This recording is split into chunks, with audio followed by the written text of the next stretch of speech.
The kinds of things that started emerging were not very much to do with mathematics, not mathematics per se. There weren't people saying there, I don't know why people teach us statistics or anything like that. They started, the students spontaneously started talking about what their attitudes were, what their aspirations were, what drives them, what gets them going and that kind of thing. So we found we were dealing with human things, which was quite a lesson. I think it was 93% of them named getting a good job at the end as either their main thing that they wanted to achieve or one of the main things they wanted to achieve. Second, by a bit, was enjoyment. So it's important to understand this, because if we're going to be able to support our students and make the course what they want, we've got to understand what it is that's bringing people into mathematics. What did they expect when they came on a maths degree? What did they think a maths degree would be like? They hadn't a clue. They didn't know, and particularly most of the time they didn't really care either. They thought it was going to be obviously a continuation of the sort of maths they've done before at school, but they had no particular expectations as to what would be involved, what particular things would be in the syllabus. What were the main difficulties they found? Difficulties with finance, that's it. That was by far and away the most important problem. Generally, what we were surprised about, I think, was how much of that list is pure practicalities. The course is not their main concern. The course, I'm always finding it slightly disappointed that the course is only a very small part of what they're concerned about when they're at university. But some of them, you know, we found some of them talking about homesickness and first time I've ever had to do my own washing and stuff like this. And the point is that is not just a transition issue. We found that was recurrent. 1 in 5 first years are enjoying their mathematics less than they did at school. Now to me that's a pretty dangerous statistic. 1 in 4 feel less confident since they land on their degree. Now you might say that's a natural kind of thing. I would say there's some kind of mismatch going on there. Many students on the maths degree perceive mathematics as difficult. Some of the staff see that as a good thing. It should be difficult.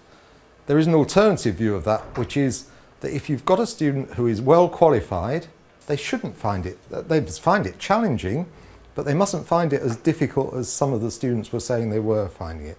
We should build the courses in a way which builds on the qualifications that we say we're accepting. And it's as simple as that. But we're not. We're still talking about bridging the gap. We're still talking about keeping... It's as if there's some kind of absolute place where university courses have to start. But you've got to deal with the world as it is. When a bunch of mathematicians sit down and design a course, what they do is they design it around content. I ask the question, do we put too much content in? Very few maths graduates end up using advanced mathematical ideas when they graduate. A lot of them will use lower level maths, a lot of them will use their analytical and problem solving skills that they should have developed as part of what they were doing. The nicest quote that we had from one person was, well, maths is just a skills degree. And what you do is you develop your skills by studying content, but content is not the primary thing, it's the skills that you discover, which is something that we don't teach. We think it's going to get across there by osmosis. The message is getting through that if you do a mathematics degree, then you will earn a lot of money. And so they come out and say things like, oh, I'll get a good job at the end because it's maths, isn't it? But then you say, what kind of job do you think you're going to get? Well, I don't know. I don't know. You know, so the specifics about which jobs they end up with for first year, this is for first year undergraduates in their induction week. They haven't got a clear message. They weren't interested in the fact you can use maths for designing aircraft wings or whatever. They were interested in maths as a subject. They weren't interested in the utility of it. Whether that just applies to mature students, I don't know. I rather suspect it doesn't. I rather suspect, though I haven't asked them, but I rather suspect that the younger students as well want to do maths just because it's maths. Whereas I think in the past, continuing professional development activity has been seen as important, but not necessarily the core activity that we engage in. Now that situation is changing quite a lot. The idea was that educating those who are working, and therefore some part-time education, is going to be very important. From the interviews we had, probably I would say the most important thing to get right is the relevance. And the training manager would probably say that for the right course, they will make sure that happens. So obviously there is a cost element, but the relevance is the key issue to get right. Students who are at work do not appear to like the idea of distance learning at all. It's two things. I think it's confidence in the study and also the perception that they would actually like to have the resources and time to do the study. And those sort of two things are going together. But this is quite an important thing for us to take on board, because regardless of what that view is, actually distance learning is going to form an important part of delivering to people in the workplace, because there is no other way of doing it effectively. And it probably will be a blended a mix of contact and distance learning, but it can't be entirely by class contact. So we've actually got to get this right. One of the things that employers regularly say, we want people to have certain qualities.